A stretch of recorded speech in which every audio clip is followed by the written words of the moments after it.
Hello my dear friends, you're in the Military Summary channel, and this video we're going to discuss the most important events that took place during the previous 12 hours. We have a lots of very interesting updates, so let's start. And first we're going to talk about Kyiv, because we have a lots of very interesting statements made by Zelenskyy and about Zelenskyy, the president of Ukraine. The war between Russia and Ukraine is Biden's war, not mine, that was stated by the 47th president of the United States of America, Donald Trump. I just got here, and for 4 years during my time had no problems in preventing it from happening.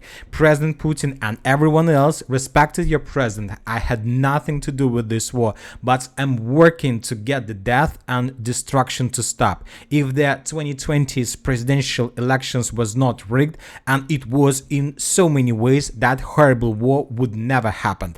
So that was stated by Donald Trump, and later he added another very important statement that when you start the war, he was talking about Zelenskyy, of course, when you start the war, you have to know you can win it. You don't start the war with someone who is 2 times bigger, 20 times bigger than you, and then hope people give you some missiles. That was another statement made by the president of the United States of America. So we see that the situation for Zelenskyy is very critical. We see that there is no relations, no friendship between Trump and Zelenskyy himself, and furthermore, according to several deputies of Verkhovna Rada of Ukraine, according to information we have, the American president considered this possibility if Kiev had refused the subsoil deal. Trump wanted to impose sanctions on Zelenskyy inner circle. So obviously that would look like very funny if Trump, impose sanctions on Zelenskyy and his people.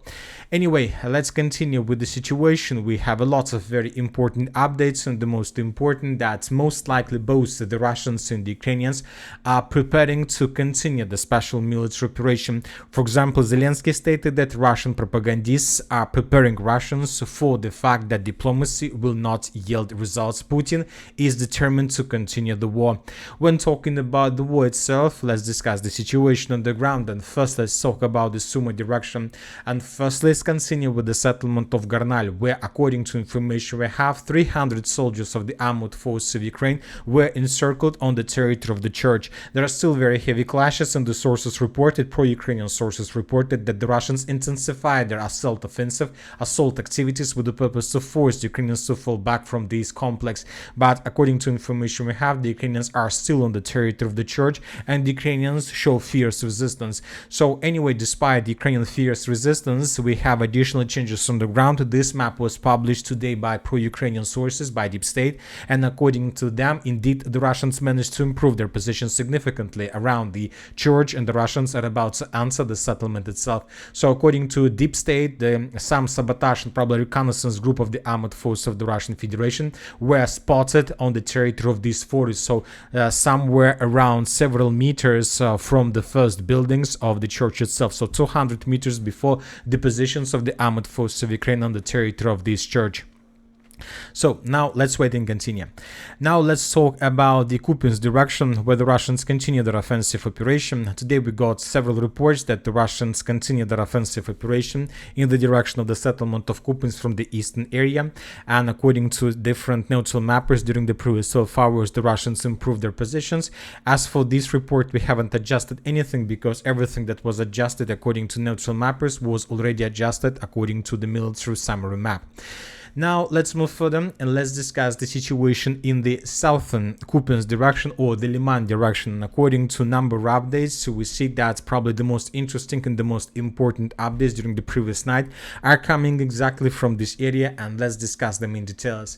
So today we have 4 icons, as you can see, and we have 4 icons with flag, which means that the Russians during the previous 12 hours managed to improve their position significantly around this pocket in the vicinity of the settlements by the name of Novak, Katerinovka, Novomikhailivka, and Grekovka. So let's compare the map between the dates. For example, this is the situation by the end of the 14th of April of 2025, and during the 14th of April we received first report that the armored force of the Russian Federation managed to enter the settlement of Novomikhailivka itself. As for the let's say beginning of the 15th of April, we still haven't received anything that can confirm the Russian presence on the territory of the settlement, but today we got additional update from neutral mappers that the Russians managed managed to improve their positions once again significantly. So according to neutral mappers, the Russians took under control completely the forest belts, these tree lines, fortifications to the south of the settlement by the name of Nova. So this is approximately the way how the Russians managed to attack and to improve their positions. Furthermore, according to information we have, according to neutral mappers, the Russians managed to improve their positions and to take under control the company stronghold between the settlements of Katerinovka, Nova and Novomykhailovka. And once again, neutral mappers confirmed that indeed the Russians managed to enter the southeastern outskirts of the settlement of Novomykhailovka. So as for now, we made just small changes and we have colored this territory as a contested area or the gray zone. So now when summarizing everything, we see that the Russians are not just attacking, we see that the flower is blooming. So if we once again take a look at how the map changed since in comparison between the dates, we see that the Russians currently are trying to attack in the south western direction towards the settlement by the name of Zelene Dolina. The Russians are trying to attack in the direction of Redkadub and Glushenkova, and the Russians, as we can see, are trying to improve their positions in the vicinity of Novomykhailovka. So these are three routes of attacks that the Russians are trying to carry out right now. And summarizing everything, we see that this pocket, this something like a flower, is the target, is the task of the armed force of the Russian Federation.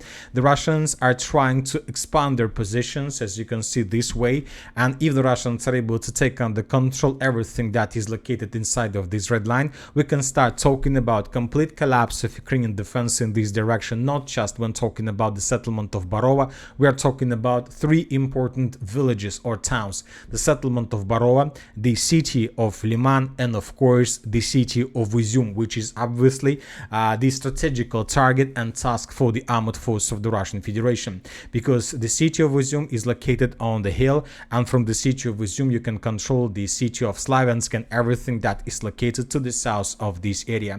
So the Russians will try to restore control over the territory, over the town they lost during Ukraine counter-offensive operation of 2023 and 2022.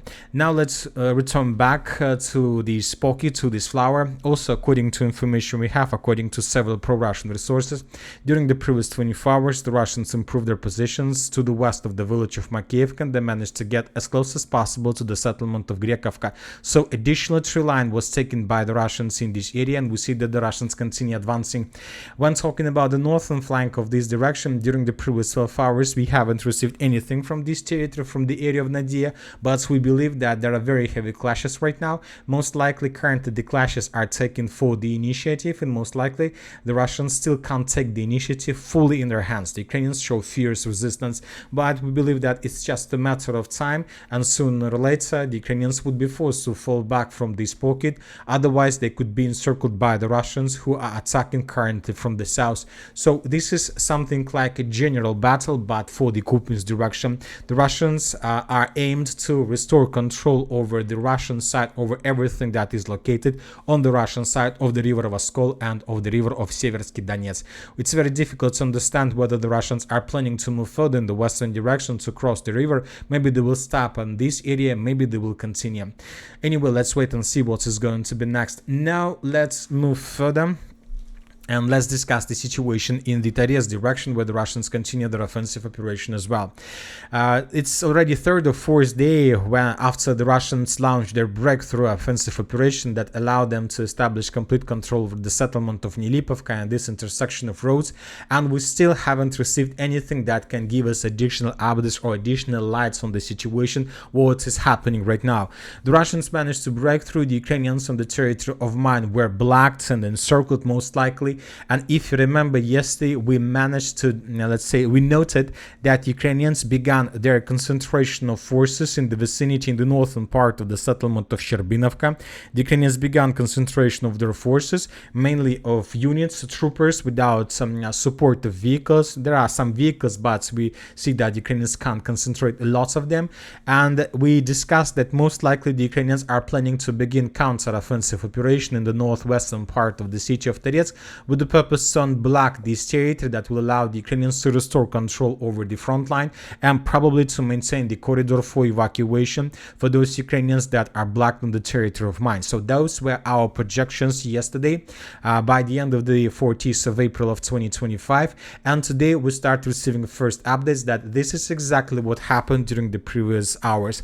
According to information we have, according to neutral mappers, the Ukrainians indeed carry out counter-offensive operation from the northern part of Cherbinovka in the direction of the northwestern part of the city of Toretsk, and as a result of this counter-offensive operation, the Ukrainians managed to restore control once again over the northwestern part of the settlement.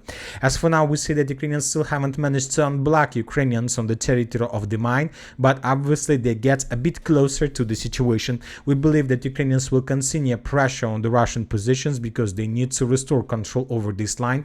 Otherwise, they will face complete disaster in this direction, because the Russians, as for now, have just one target: to repel upcoming Ukrainian attacks, and only after they repel every single Ukrainian attack, they will be able to continue offensive operation further. So here, when talking about this area, we can see the same story that we used to see in the pockets in the southwestern part of Pokrovsk. First, the Russians managed to take under control significant territories. Then Ukrainians began counterattacks with the purpose to restore control over the salient, basically to cut the salient. The Russians repelled every single Ukrainian attack. The Ukrainians suffered huge losses, and then the Russians finished the stabilization. So here we can see the same story. First, the Russians managed to break through. Now the Ukrainians counterattack. The Russians are trying to repel everything, and then they will finish the stabilization. At the same time, the Russians continue their offensive operation along the Seversky Donetsk-Donbass Canal, along 0519 road from the settlement of Druzhba in the northern directions towards the settlement of Delyivka. The Russians managed to improve their positions, and today several sources published this video where we can see how the Russians, as a result of clashes, managed to capture up to 5 Ukrainian soldiers along Seversky Donetsk-Donbass Canal. In this video, we can see how the Russians were evacuating the Ukrainians that were captured exactly in this point. So we see that this front line is crumbling. We see that Ukrainians, as for now, they control the situation, but every single day the situation is getting worse and worse for the armed forces of Ukraine. Now let's move further. Let's continue discussing the situation in the southern Kliban-Bytske water reservoir direction, where the front line collapsed completely, where the Ukrainians can't hold their lines, where the situation is just a complete disaster. When talking about the situation during the previous 24 hours, we got additional changes on the ground based on several pro-neutral resources and several, let's say, pro-Russian resources, and of course based on the pro-Ukrainian resources. The Russians during the previous 24 hours managed to improve their position significantly, and not just during the previous 24 hours. The Russians managed to improve their positions, and have been improving their positions probably since the 10th of April of 2025. Once again, this is the situation, for example, by the end of the 9th of April of 2025, and this is approximately exactly the date when the Russians began their offensive operation. And every single day, starting from the 9th of April, the Russians were improving their positions, moving further and further in the northern direction along N20 road with the purpose to establish complete control over the settlements of Valentinovka and Sukhaya Balka. Now we see that according to different sources, as for now without any geolocations, we don't have any geolocation that can confirm Russian presence on the territory of Kalinovo or on the territory of Sukhaya Balka and Valentinovka. We just have a lot of updates that were provided us by different mappers. The Russians took under control the village of Valentinovka for 90%. And the Russians are about to answer the settlement of Sukhaya Balka. So the front line collapsed completely according to different sources. We are waiting, of course, for geolocations. We are waiting for the Ministry of Defense report that can confirm this, and then we will be able to adjust the map completely, and then we'll see what is going to be next. But as for this configuration, we see that the Russians have very good opportunity to cut the salient between the settlement of Kalinova and the settlement of Palintimonovka. So just the area with the purpose to shorten the lines, to improve logistics, and then to continue moving further in the northern direction. Now let's move further and let's discuss the situation about the eastern flank of the Pokrovsk direction, where the Russians also continue their offensive operation. According to information we have during the previous 24 hours, the Russians took under control this company stronghold. I'll remind you that here we can see also very good dynamic of the Russian offensive. This is the situation by the 11th of the April of 2025. By the end of the 12th of April, the Russians secured the the territory to the north of Toretsk. By the end of the 30th of April, according to the Minister of Defense of the Russian Federation, the Russians secured the settlement of Lysychansk. And today, by the beginning of the 15th of April, the Russians took under control this company stronghold. At this time, the Russians are bombing and attacking the city of Malinovka, the village of Malinovka, sorry. In this video, we can see several FABs that arrived on the positions of the armored force of Ukraine, reducing the stronghold still ruins. So the Russians are trying to pin down the Ukrainians and not to allow them to counterattack the Russians or to do anything that can allow the Ukrainians to stabilize the situation in the eastern flank of the Pokrovsk agglomeration. So we expect that the Russians will continue offensive. The next thing the Russians are will try to take is this company stronghold, and based on this company stronghold, the Russians will rush further in the northern direction with the purpose to take the village of Malinovka completely. So this is very important part, very important strategical position that the Russians will try to take under control, because this is not just like strategical position, this is another media victory, and then the Russians will be able to start talking that they managed to take the city of Pokrovsk in pincers. Now let's move further and let's discuss the situation in the South Donetsk direction, where the Russians also continue their offensive operation. As you can see, we have adjusted the map, and we have the first geolocation that confirms Russian progress on the ground.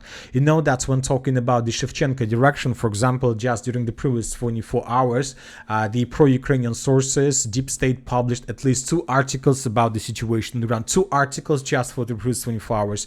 And Deep State is in panic because they see that the situation is very difficult for the Ukrainians. They see that the Russians are pushing and pushing. The Russians are using hundreds of vehicles, hundreds of soldiers with the purpose to break through the Ukrainian defense belt. And today the Ukrainians of the 31st Mechanized Brigade published another video how the Russians were attacking these positions with a significant number of vehicles, tanks, infantry, and so on. And this, for example, video, in this moment we can see that Ukrainians from the 31st Mechanized Brigade managed to count up to 8 vehicles that were involved in the latest attack from the Russian side.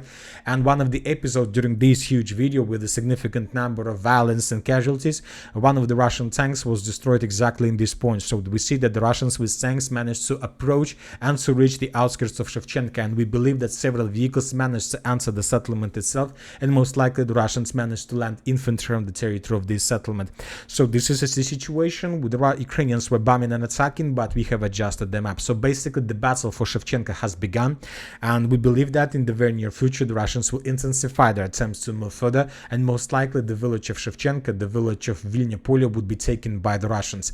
And that's it for the short video. Military Summary channel reminds we condemn any violence in the world. Thank you for watching. Subscribe to my channel, put your likes, join my Patreon, and have a good day. Bye bye.